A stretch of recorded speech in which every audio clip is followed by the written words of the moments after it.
ورحمة الله وبركاته. السلام علينا وعلى عباد الله الصالحين. بسم الله الرحمن الرحيم. الحمد لله رب العالمين الرحمن الرحيم مالك يوم الدين. إياك نعبد وإياك نستعين. اهدنا الصراط المستقيم صراط الذين أنعمت عليهم غير المغضوب عليهم ولا الضالين. آمين. آمين. Láti pọ̀ tó yẹ fún wa ni wa lọ sókè.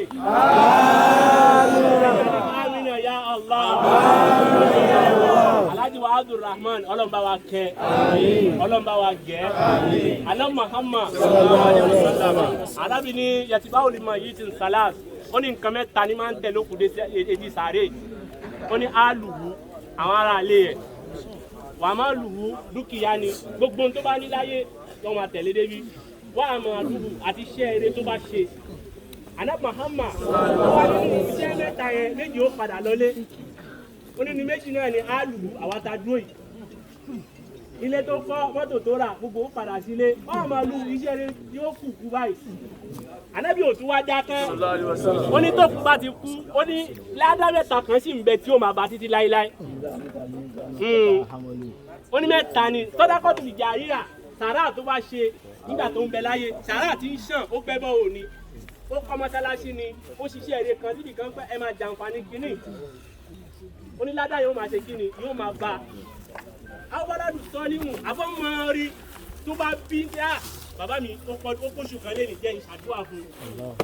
Àwọn ilimu yòó ń tábàrù bíi ọ̀gá aṣẹ́ ni àfáà ni tíjà ni gbogbo ìmọ̀ tó bá ń fún kọ́yàn láyé ládá yóò máa ṣe kí nígbà tó bá fi kú o ládá yóò máa bá títí láíláí ni yóò máa bá gbogbo ìgbà tí kíní ẹ bá ti ń ṣàǹfààní báwọn tó kọ́ yẹn ládá yóò ṣe kí ni yóò máa bá rùn sáré tó fi ń já sí pé àtẹ̀bà àtàmàlà àti tẹ̀mọ́ ájú àmúramánà ò nídìí ẹ̀ mọ́ àdúrà ló kù dáhùn àfihàn lọ́wọ́ Ànábì jẹ́ sọ fún wa dáhùn dáadáa lẹ́yìn òkú ìgbà tó wà láyé ó ṣe gáì nígbà tó wà alámọ̀ọ́mọ́ ní òdà ọ̀rọ̀ nígbà tó wà fi parí ẹ̀ ó ní tó dájú láyé tẹ̀ bá fẹ́ ṣàdúrà àkókò àjọ àjọ kẹta ni torí ìjọ kẹta ẹ̀ mú káàdì àti nàkiri ó bá wa lálejò ọjọ́ ẹni bísàrí ó bá fẹ́ ọjọ́ ẹni ó mọ̀ bísàrí ó bá fún pínpín ọjọ́ ẹni ó mọ̀ Kùránì sì sọ fún wa pé innal mauta alladhina tafirruna minhu fa innahu mulaqikum thumma turadduna ila alimul ghaib.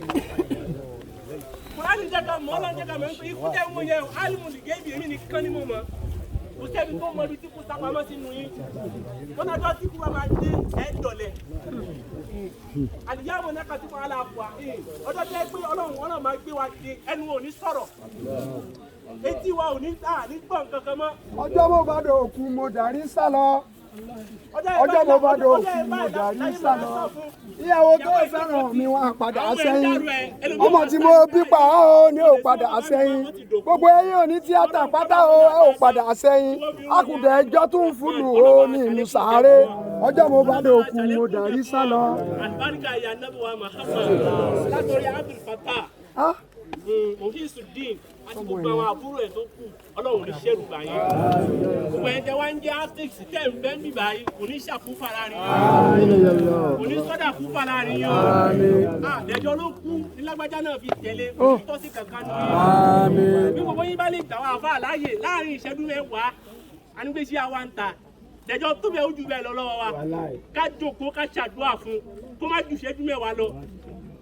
Kọ́lọ́n kú wọlé àlùbáríkà náà Muhammad Alhaji Abdulrahman wọlé kọ́lọ́ ní nbájúrúkọ ọba àjọ kí ayé ni Ọlọ́run má ṣe bá wa kẹ́ Ọlọ́run bá wa gẹ́ Ọlọ́run bá wa kẹ́ Ọlọ́run bá wa gẹ́ àlùbáríkà yà náà Muhammad wà sí rẹ̀ Ọlọ́run bá wa mọ̀ gbogbo ètò ìsẹ́ni dáadáa bá wa fẹ́rẹ̀ sọ̀rọ̀ àlùbáríkà yà náà Muhammad ilé Ọlọ́run má ṣẹ̀rù bá o Ọlọ́run má ṣẹ̀rù bá o Ọlọ́run má ṣẹ̀rù bẹ́ẹ̀ ni kankan wa.